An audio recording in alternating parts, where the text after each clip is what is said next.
Yeah, he sits in there all the time.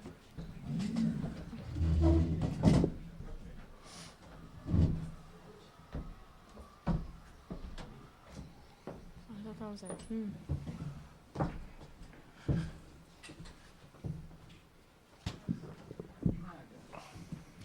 Oh, we got the heavyweights up top. No.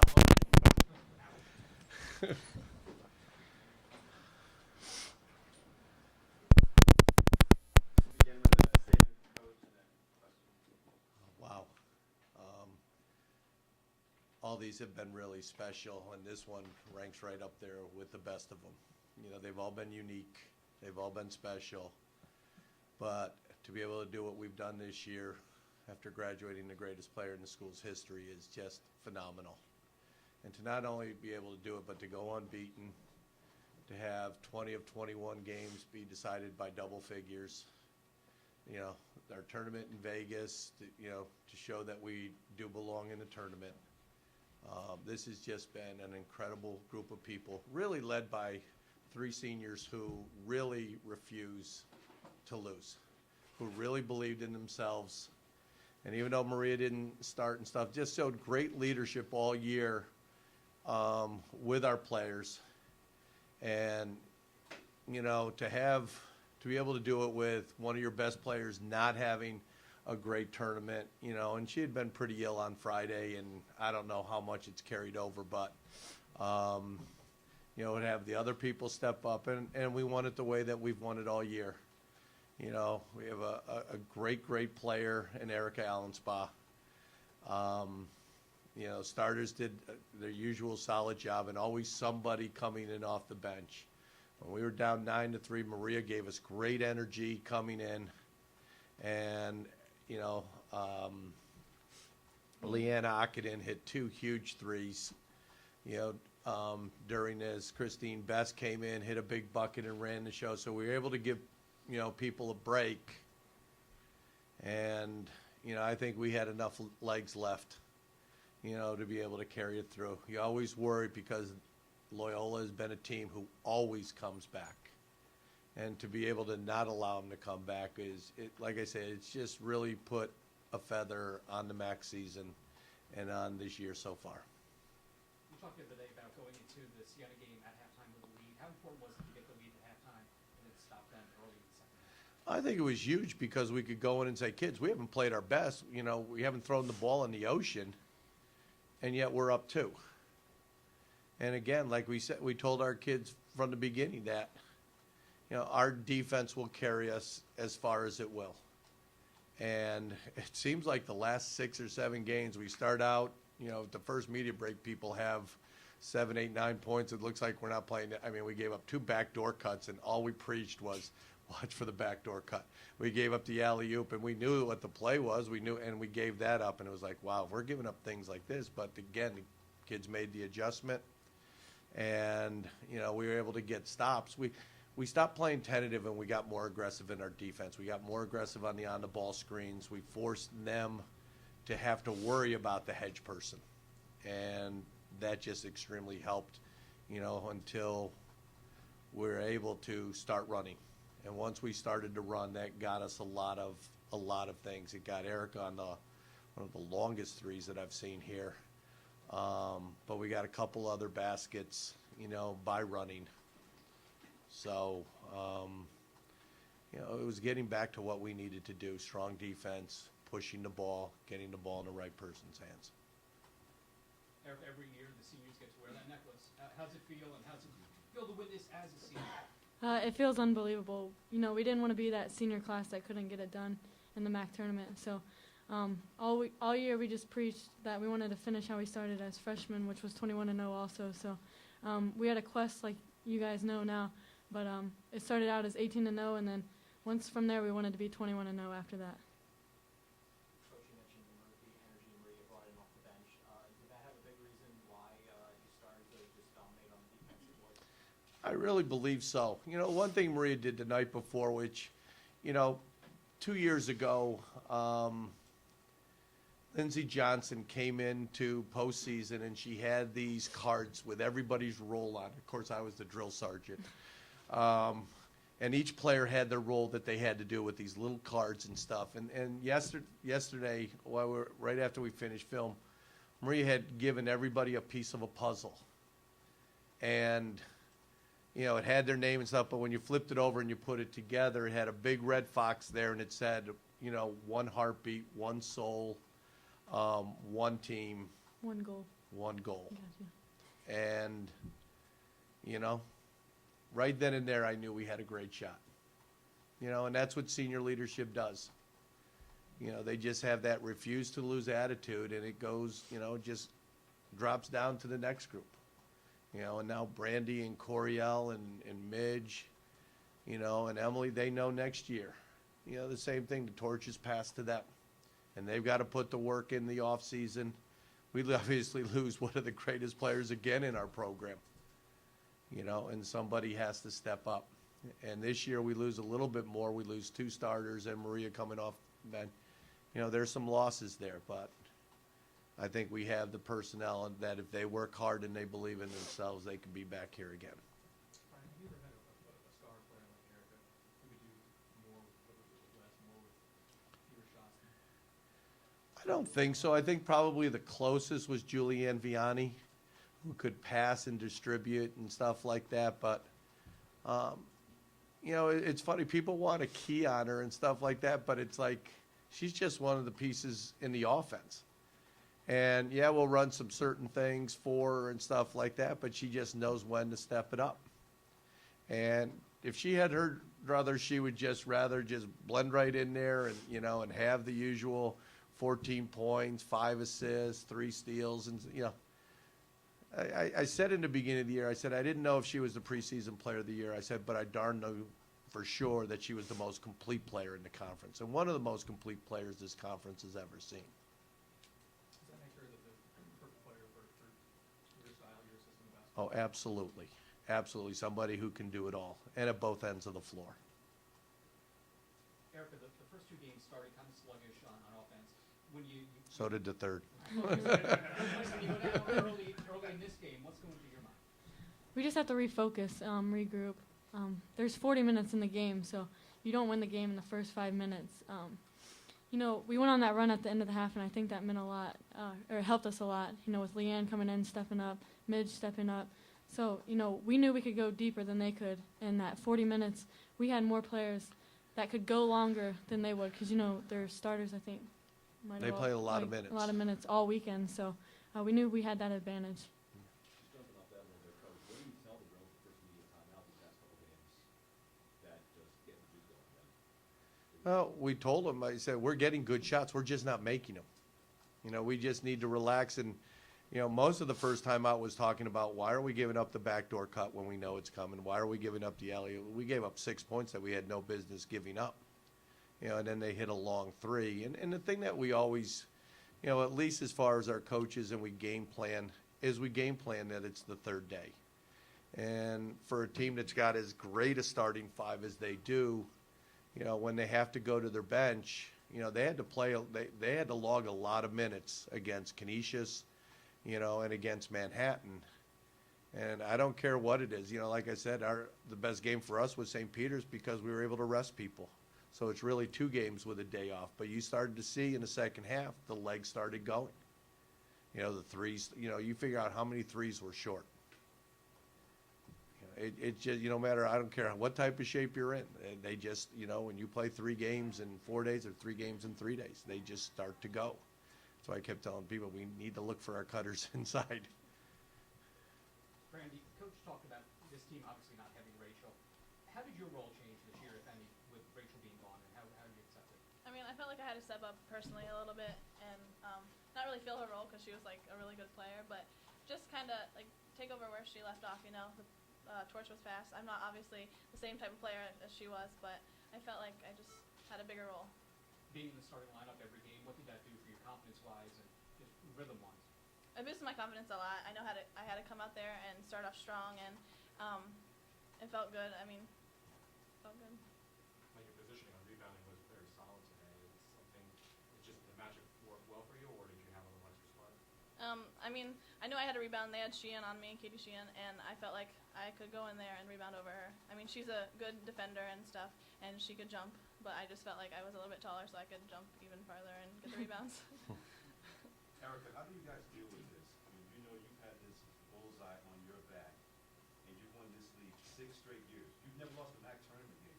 How do you deal with that day in and day out, game in and game out? Well, actually, I think we put more pressure on ourselves than anyone else. We wanted the target on our back all year because we had a goal, to go 18-0 and then 21-0. So unless we beat ourselves, we didn't think we were going to get beat at all. So, we came in here with confidence. We had 3 slow starts, but, that's all nerves. But I think, like I said, there's 40 minutes in the game, so we weren't panicking. The coach doesn't handle it well. You talked about keeping your poise, though, even when things were struggling offensively. You seem to still have a focus offensively. I felt very comfortable. I was just coming off a lot of good screens that we were setting. But I just had to lead this team, and if that meant making shots, and that meant making shots. If it meant finding the open player, I wasn't going to force a shot. I'm going to give it to the open player, obviously. But, I just had to keep confident, and, hopefully that would, pass it down to everyone else and just let them relax. Coach, how important was that Nevada tournament to taking the team to this spot now, and how do you think that that's going to help in the seedings come tournament selection time? That I don't know, but it meant everything to us. When we went out there and, you're playing Louisville, who just beaten Kentucky, who was like a top 10 ranked team, and beat them by 25, and then you're playing that team. And we were up double figures most of the second half, and they hit a meaningless 3 when we're not guarding anybody to make it a 6-point game. I think that helped. Then you go up against Nebraska, and even though Nebraska was in the bottom of the Big 12 this year, their player Kelly was healthy then, and that was their best player returning. And to win that one, and then to go up against Houston, who had just beaten those 2. And again, I was like, wow, this Houston team's one of the best teams we've seen. And to beat them, and then you turn around and see Houston run the table in Conference USA and how really good they are and what they've done. And the only time that they've slipped up was to us in the tournament, and they lost a couple games ugly when their Conference USA Player of the Year was out for a couple of games. We said, wow, if we can play with these people, beat Villanova at home was at their place was also big for us. Because we had never beaten them. We hadn't beaten a Big East team in a long time and beat 2 of them in a year. It was like, wow, and a lot of people, a lot of the coaches in the league, who I really felt that they, even though they voted us and we were unanimous #1, they really felt this was their year with Rachel gone. And I think that's why it was really special, because even though they voted us 1, and they probably will vote us 1 next year just because of what, until we don't. But they really felt that this was the year. And to be able to do it the way that we did it, it was, they started saying, like, wow, this team I think might be better than last year's, because they always knew it would go to Rachel 1 out of every 2 possessions. We weren't stupid. We had a cannon and we fired it. And, but this year, you never, she's had double-figure games taking 6 shots, 8 shots. So somebody else is taking them. And this tournament, we didn't make many of them, but, hopefully we'll get it back together. And, we just want to go to the tournament and see if we can do some damage. Brian, it just seems like Erica really doesn't make too many mistakes out there. She has very good judgment on what to do. Well, like I say, a long time ago, this is an interesting story. I'm sitting in a gym down in Disney World, and Erica's playing with her AAU team. And Kurt Miller from Bowling Green sits down next to me, and he's watching the game. And Erica's team is, they're winning by 4, but they should be killing this team. And she comes into the game. And after 5 minutes, she goes out. Now they're up 22. And he goes, Brian, that's why you win, because nobody in this place is recruiting this girl. And all she did was have 4 points, 2 steals, 3 assists, 4 rebounds, no turnovers. And he was right, because that's what she's done her whole career. And it really started to see, like, when we played, her first game was against Ohio State, and she played pretty well coming off the bench. Actually, she led us in scoring, I think, that game, her and Lindsey Johnson, 2 of our Ohio kids. And it's like, we might have something pretty special here. Erica, can you talk a little bit more about getting those puzzle pieces yesterday and how the team, I guess, started putting together once you realized what the saying guys fired up for today? Well, like I said, we, put the pressure on ourselves. We set out, we made our own goal. It didn't matter if Rachel was here or Rachel was not. Just because she's gone doesn't mean we're going to change our goals to win the MAAC championship. And, at least the first day we were there before our first game, she gave us towels with a motivation quote on the back of it. And then last night Maria gave us those puzzle pieces. And it just shows the leadership qualities that our seniors have. And I think, for Maria to come off the bench, I mean, she obviously wanted to start this year, her senior year, but for her to come off the bench and give us the energy that, helped us in that first spurt that we went on, I think it's just, part of her character, and it just shows, how much she means to this team. Erica, there's like a minute left in the game. You come off the floor, you give Aaron a big hug. What did it mean coming off the court for your last MAAC game ever, knowing you've run the table and knowing what's ahead of you? Well, I mean, obviously I wanted to come off with a win. And I told Aaron before, I think there was like a minute and a half, and I said, I don't want to come out until this thing's put away. Because I think And she told me that. Yeah, it was Don't take her Sienna, out and there. they came back a little bit. So I said, unless it's like 30 seconds or something like that, I don't want to come out. But, Erin's kind of been a mom to me since I've been here. She was my mentor my freshman year. So any problem I ever had, I went to her. Any question I had on the court, I went to her because I just felt comfortable with her, and that hug meant a lot. Coach, you mentioned how versatile Erica is. You also have guard like her own 9 rebounds, guard 7 rebounds. How important was it today that you have those guards that will get in there and fight on the board? Well, I think probably, a couple of years ago, and it was that type of team when Sarah Smurdell won the MVP. And I couldn't stop crying. And I couldn't stop crying today because, Katie Sheehan is a great player, second in the country in steals. And I just kept telling people, I have the best defensive player. As far as true, straight up, heads on. And she went up against one of the best scorers today in Miriam McKenzie, and for most of the part just really shut her down. And again, not taking it because steals are important, and Katie blocked shots too and stuff, but so much of what Elise Carranz does for our defense doesn't show up in a stat. She doesn't get the 4 or 5 steals a game and stuff. She'll knock it to somebody else. She'll dive for a loose ball. I think every game, and they didn't call one today that to me was like, whoa. She takes a charge every game. And she just loves to D up people. And I think she wanted to show in this tournament that, hey, I'm good too. I could have at least been co.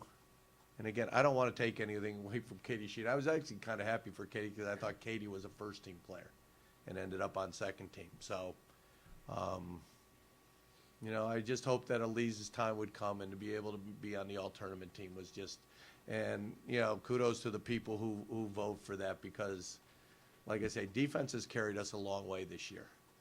And, she is the heart and soul of our defense. Erica, only 3 of the Red Foxes this year have been to the NCAA tournament and won a game. But what do you tell the rest of the kids going forward, heading into the tournament, about what it's like to come out on top? Well, I think going into the NCAA tournament, we don't have that bullseye on our back. We can just go out and play. If we make mistakes, we just got to keep going because, when we're in the NCAA tournament, usually that team's supposed to be better than us. So we just, lay it all on the line. If we win, we win. If we lose, then we just got to tip our hats to the other team. Brandon, do you feel like your team is in the top 20 in the country? Okay, do you think it's not just a reward for winning so many games and being the best mid-major? Do you really think you're in the top 20 in this country? I believe so. I think we've showed it this year, going 18-0, well 21-0 now. I think that we showed it, that we are a top team. So how do you feel? How do you feel this team's playing going into the NCAA, knowing competition is going to ramp up again? I mean, like Erica said, we don't have the bullseye on our back. We just got to come out like we know how to every game, and they're going to be better than us, like they're supposed to be, and we just got to show like what we have and do what we do, and if we win, that's great, and if we lose, then... And at least we know we won't be playing somebody for a third time. Because, again, people kind of forget that when you play somebody for a third time, and I don't care what anybody, we got smart coaches in our conference, and they know that if they beat us, it makes their season. And each time was more and more and more difficult. And I think even Joe saw it on the other end at Loyola. The third time playing somebody, because most of these teams he played, or both of the teams that he had played, he had beaten twice.